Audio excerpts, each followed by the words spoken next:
Buenos días, mi nombre es Daniela Laya, mi compañera es Karen Páez. Somos estudiantes de enfermería de la Universidad de La Sabana y a través de este video les queremos enseñar un poco acerca de la esquizofrenia. La esquizofrenia es un grupo de trastornos asociados a procesos cognitivos, afectivos y comportamentales que dan como resultado la desorganización severa del comportamiento social. Es por lo cual los síntomas siempre van a afectar el ámbito social de la persona que la padezca. Un poco de historia. Kraepelin en 1907 llamaba a esta patología como demencia precoz. Eugene Brulé la empezó a llamar esquizofrenia desde 1911. Se dice que de 7 a 8 de cada 1000 personas padecen esquizofrenia en algún punto de su vida. Su prevalencia es igual tanto en hombres como en mujeres. Suele aparecer a final de la vida adolescente y al principio de la vida joven adulta. El 70% de los pacientes con esquizofrenia provienen de países en vía de desarrollo y el 1% de la población en general padece o padecerá de esquizofrenia, y esta probabilidad aumenta al 10% cuando hay parientes de primer grado de consanguinidad que han padecido de esta enfermedad. Bueno, entonces en la fisiopatología vamos a hablar de la dopamina como un neurotransmisor importante, donde hay un incremento de la actividad dopaminérgica cerebral de la vía mesolímbica. Acá vamos a hablar de hiper e hipo. Entonces, cuando hablamos de hiperdopaminérgica, hablamos de síntomas y signos positivos, que no significa que los positivos sean buenos, y con hipodopaminérgica negativos, que estos sean malos. Los síntomas negativos se han relacionado con una reducción en la transmisión dopaminérgica en la corteza frontal. Entonces, hay círculos neuronales y son 5 que se ven afectados en la enfermedad de esquizofrenia. Entonces, está la motora, la oculomotora, la prefrontal dorsolateral, la orbitofrontal lateral y el cingulado. En la orbitofrontal lateral lo que maneja esta parte son las respuestas conductuales apropiadas, y en el cingulado media la motivación. Se ven afectadas y lo vamos a ver en los síntomas positivos y negativos más adelante. Entonces, los signos y síntomas positivos y negativos. En el positivo, hay un incremento de la actividad dopaminérgica, como ya les había comentado, y, y este se puede dar por un aumento repetitivo de los síntomas negativos. Los trastornos perceptivos eh, son, pueden ser diferentes, pero vamos acá a hablar del auditivo, que es muy común en la esquizofrenia. Entonces, el auditivo, la persona escucha diálogos. Estos diálogos pueden ser distantes o cercanos, pueden ser varias voces dialogando entre ellas, y estas voces pueden decirle a la gente cómo actuar. Entonces, las personas tienen una conducta influida. Hay una divulgación del pensamiento y eco de pensamiento, porque estas personas sienten que lo que ellos piensan se puede escuchar en la radio, en los medios, en el periódico, televisor, etcétera. A continuación vamos a ver los trastornos ideativos. Entonces, estos trastornos ideativos son de percepción delirante y lo que produce en la persona un humor delirante. Entonces tienen una impresión de angustia, como si algo malo fuera a suceder, porque estos trastornos ideativos tienen como fin que todo tiene un mensaje oculto. Entonces, eh, si las luces están brillando es porque va a pasar un temblor. Si salió el sol es porque va a ser un mal día. Entonces todo tiene un significado. Entonces hay dos tipos: un tipo de influencia, como por ejemplo es un poco más místico, y tipo de persecutivo. Piensa que si alguien los está mirando es porque los está persiguiendo. Vamos a hablar de la experiencia de pasividad. Entonces son emociones, pensamientos y acciones que no son vividos como propios. Eh, Esta gente refiere: en mi cabeza hay pensamientos que no son míos, me enredan las ideas. Piensan que otras personas entran a su cabeza, ovnis, almas, espíritus, que manejan su mente y dicen cosas pero no son ellos, y hacen cosas pero no son ellos. vamos a hablar de la despersonalización, qué pena, y esta es parecida pero con otro tipo de significado a la que veíamos. Entonces, es la abstracción de pensamiento. Todo lo que pienso me lo quieren quitar, me absorben las cosas que quiero decir. Entonces, por acción de terceros, el de allá me quitó las ideas, mi compañero no me está quitando lo que yo quiero decir. Vamos a ver las alucinaciones somáticas, es otro positivo, otro síntoma positivo. Y estas alucinaciones somáticas son situaciones táctiles ocasionadas por otros. Entonces, ellos tienden, las personas con esquizofrenia tienden a decir mucho como, es que me está tocando, es que me está molestando, es que me está pinchando, me está pasando corrientazos. Los trastornos de la percepción o idioverbales es la pérdida de asociación de las ideas. Entonces, podemos ver que la persona va hablando y de un momento crea una palabra como, no sé, se puede dar cualquier ejemplo y con la persona con la que estamos, la persona con la que está hablando el esquizofrénico no va a entender lo que está diciendo porque está creando neologismos. Ahora vamos a hablar de los síntomas negativos. Entonces, vamos a ver que expresan déficit del funcionamiento cognitivo, que son intrínsecos, que tienen un comienzo precoz, normalmente es en la adolescencia, por alteraciones en el neurodesarrollo. Se incrementa después de un episodio delirante y estos son los responsables del deterioro de la persona con esquizofrenia. Entonces, el trastorno del lenguaje y pensamiento, que vamos a llamar alogia, tiene una disminución de la comunicación y producción verbal. Esta persona no puede producir pensamientos y por lo general sus respuestas son vacías. Y va a tener una cosa que se llama bloqueos de pensamiento, que es como cuando la persona está hablando, de un momento a otro no encuentra la palabra y es como, sí, interés, y sigue hablando. En los trastornos de la actividad vamos a hablar de abulia, que es la pérdida de iniciativa, donde la persona no mantiene un rendimiento, no por perezosa, sino porque es difícil para la persona hacer las actividades cotidianas. Eso no implica que no se levante y no haga actividades del común, simplemente como que siempre está en un estado de cansancio. Pierde todo contacto con relaciones y se retrae.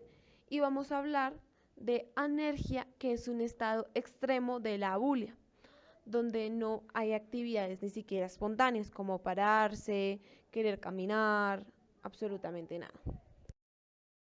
Otro de los síntomas negativos son los trastornos afectivos, donde la persona tiene un aplanamiento afectivo, pero va a mantener los efectos finos conservados. Entonces son respuestas paradójicas porque a pesar de que no sienten emoción casi en nada, simplemente lo mantienen todo plano, como su palabra lo dice, puede que un día la enfermera se haya cambiado el peinado y a la persona con esquizofrenia le moleste muchísimo, o simplemente se cayó un esfero y tiene una risa bobalicona. Los trastornos de sociabilidad, hay un retraimiento social y estas personas con esquizofrenia refieren incapacidad para establecer relaciones. M5 da unos conceptos de síntomas básicos, entonces los voy a leer. Dificultad para discriminar las emociones, trastornos en la mímica y en los gestos, interferencia en el pensamiento, bloqueo del pensamiento, trastorno del lenguaje receptivo, tanto leído como escuchado, trastornos del lenguaje expresivo, dificultad para distinguir entre la fantasía y la realidad, visión parcial del evento, trastornos de la percepción del propio rostro, y la persona tiene que cumplir con algunas de esas características para considerarse esquizofrénica. Deterioro cognitivo, donde se va a ver la falta de atención, memoria de trabajo y memoria episódica, y estas personas presentan un desempeño inadecuado en los círculos. Hay una falta de insight o introspección, donde la persona no puede reconocer el padecimiento de la enfermedad, no identifica síntomas y adherencia al tratamiento. Eh, Algunos científicos lo atribuyen porque hay un aumento del volumen de los ventrículos laterales centrales, una disminución del volumen cerebral y una atrofia del lóbulo frontal.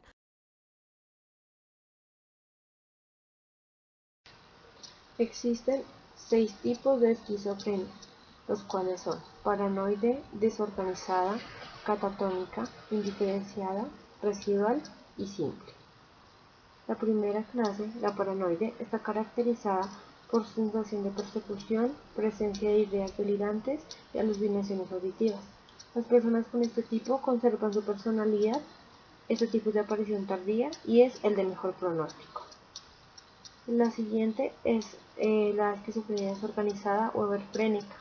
Está caracterizada por un discurso incoherente, un habla incoherente, una ausencia de expresiones afectivas, hay una risa fácil o balicona, es de conducta primitiva, hay una desinhibición sexual y hay un apetito exagerado. En el tipo catatónico está caracterizado por alteraciones en la actividad motora, puede ser disminuida o excesiva. Cuando la actividad motora está disminuida, el paciente se va a hallar en un estado de estupor. Va a presentar catalepsia, que es una pérdida total y completa del movimiento. Va a presentar mutismo, que es cuando no emite ningún sonido. Ecopraxia, que es la repetición involuntaria de movimientos repetidos de otra persona. Y su obediencia va a ser automática. Por el contrario, cuando su actividad motora se encuentra en excitación, o sea, aumentada, va a haber verbigeración, que es una producción de palabras sin sentido o frases sin sentido ni ninguna coherencia, y también va a haber ecolalia, que es la repetición de palabras o frases involuntarias dichas por otras personas. Este es el tipo menos frecuente gracias a su diagnóstico temprano y su tratamiento farmacológico oportuno. A continuación tenemos el tipo indiferenciado. Este tipo está caracterizado porque los signos y síntomas no pertenecen o no se pueden clasificar en ningún otro tipo de esquizofrenia. Entonces tienen síntomas mezclados de varios de estos tipos clínicos. También tenemos la esquizofrenia residual. Esto ya es considerado el estado crónico de la enfermedad. Ya se presenta en el enlentecimiento psicomotor, hay una apatía, entonces pues lo van a rechazar todo lo que uno les ofrezca como actividades, comida y así. Hay un embotamiento afectivo, el paciente se va a ver muy pasivo, su pensamiento se va a evidenciar pobre, por lo cual pues obviamente su habla y toda su actividad se va a ver de la misma manera. También va a haber mutismo, va a haber una pobre comunicación no verbal, o sea, muy poco van a expresar con su cuerpo y también evitan el contacto visual. También tenemos el tipo simple, en el cual hay una ausencia de síntomas perceptivos e ideativos.